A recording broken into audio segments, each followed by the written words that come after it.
महोदया, मैं यह कहना चाहता हूँ कि आप देश की स्थिति का विचार कीजिए, देश की आबादी का विचार कीजिए और सचमुच में यदि आप कृषि में कोई रुचि रखना चाहते हैं तो देश के किसानों की यह स्थिति नहीं हो सकती।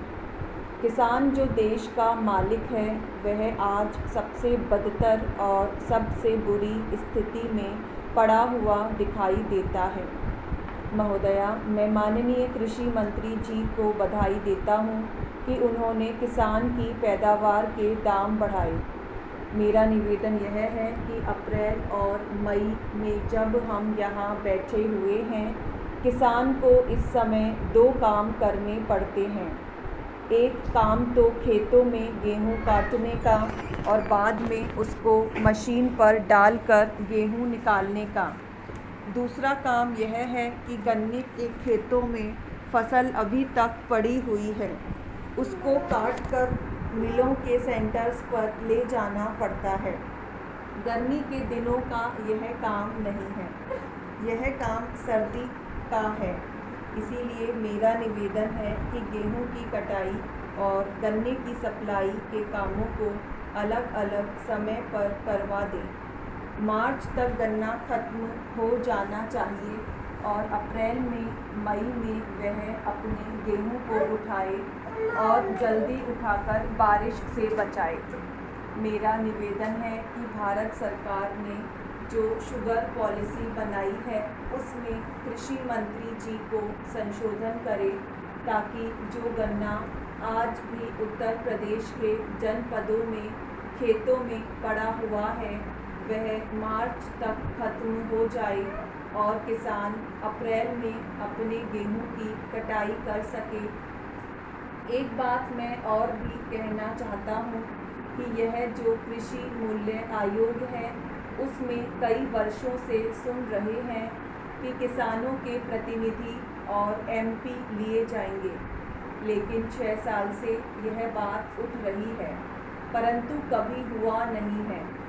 मैं आशा करता हूँ कि माननीय भजन लाल जी अब नए मंत्री बने हैं, यादव जी आए हैं तो कम से कम अब की बार किसानों के नुमाइंदे उसमें होंगे और अधिकारियों के साथ बैठकर किसानों के उत्पाद का मूल्य तय करेंगे।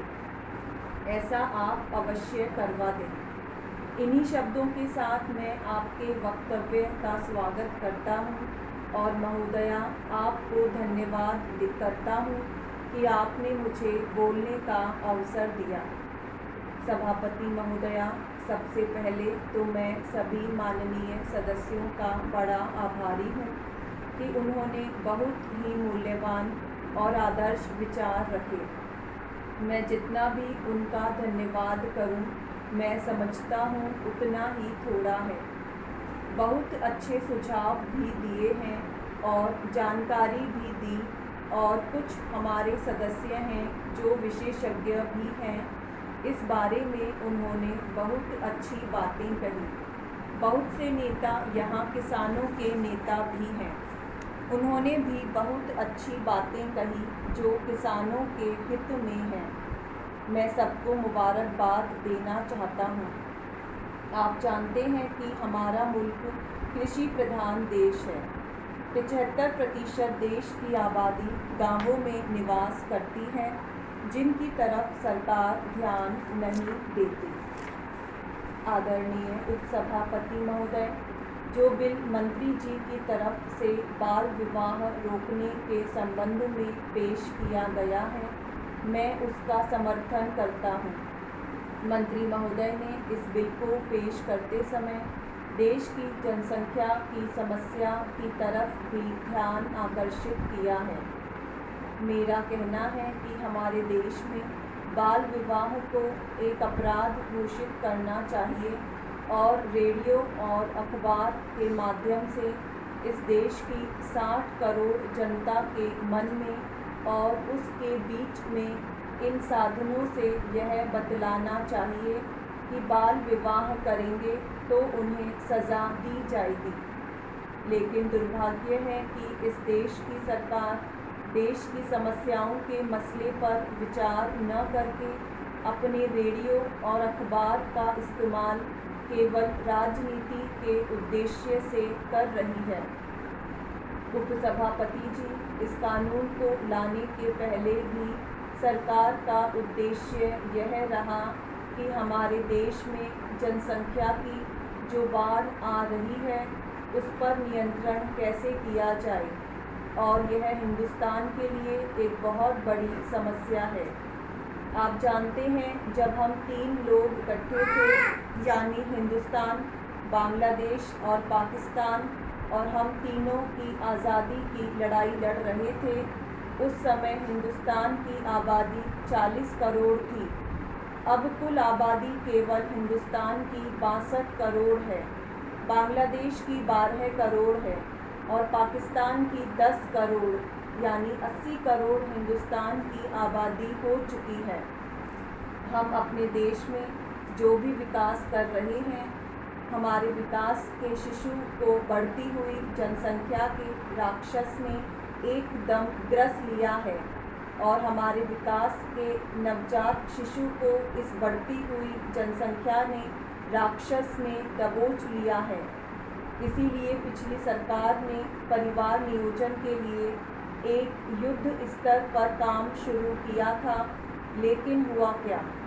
पिछले साल 70 लाख परिवार नियोजन हुए, लेकिन वर्तमान जनता सरकार ने इस 1 वर्ष में 2 लाख भी परिवार नियोजन नहीं किए। देश की जनता परिवार नियोजन के संबंध में जहां वैज्ञानिक प्रचार होना चाहिए था, वहां पर जनता ने कुत्सित प्रचार किया, जिसके कारण देश के अंदर एक बड़ा ही विषाक्त वातावरण बन गया।